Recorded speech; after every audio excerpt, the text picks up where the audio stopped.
Özbekistan Çalavaş Ofi köçəsi. Bu köçədə ya məktəb yox, ya nə yox, ya zınaq yox, üylərin əldində. Bir günde 2 kilometre çıkalan yerde, 2 çıkmıyor, 1,5 kilometre çıkalan yerde kedimekine 50 metreden polis koyulgan, zınak bınak yok. Bir.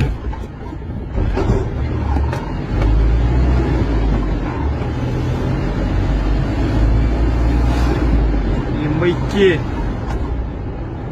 Həmməsi kedimə gedin yine.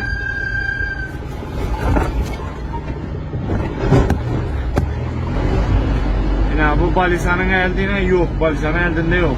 Hem de üyünün elde, dükkanın eldine koyulur. Yine bu 3. Yine 50 metre yok aralıkı. Yine bu 4. 50 metre. Yine bu 5. Yine bu buna çara göreyim de. Elde de yine 3'sü var.